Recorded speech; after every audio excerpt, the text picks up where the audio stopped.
আসসালামু আলাইকুম। ইসলাম। এই যে আমাদের স্যার আমাদের বিকাশে ভুল নাম্বারে 45,000 টাকা অন্য জায়গায় চলে গেছিল। ওনার চেষ্টায় আলহামদুলিল্লাহ টাকা ফেরত পাইলাম একদিনের মধ্যে। উনি কিভাবে আনছে ওই স্যার একটু বলবে বিস্তারিত। যে একটু আমি থানায় অভিযোগটা পাওয়ার পরে ওসি স্যার যখন আমার নামে অভিযোগটা এন্ডোজ করছে, তাৎক্ষণিক আমি ওই বিকাশ নাম্বারের যিনি মালিক ওনার ভোটার আইডি কার্ড সংগ্রহ করে ওনার নাম ঠিকানা সংগ্রহ করছি, জানতে পারতেছি যে এটা কুষ্টিয়া জেলায়। পরে কুষ্টিয়া জেলায় ওনাদের সাথে যোগাযোগ করে কুষ্টিয়া জেলায় থানা পুলিশের সহযোগিতায় আমি আমার নিজের প্রচেষ্টা এবং আন্তরিকতায় একদিনের ভিতরে ইনশাল্লাহ আমি পুরো টাকাটা উদ্ধার করতে সক্ষম হয়েছি এবং ওনাদেরকে বুঝে দিতে পারছি পুরো টাকাটা।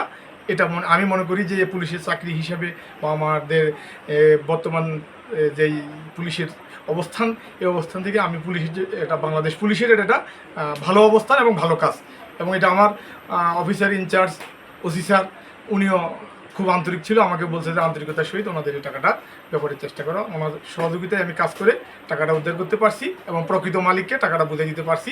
এই জন্য আমার কাছে খুব ভালো লাগছে। জি আলহামদুলিল্লাহ, আমাদের কাছে খুব ভালো লাগছে। আমরা এরকম সেবা সবসময় আশা করি। জি আসসালামু আলাইকুম। জি আসসালামু আলাইকুম।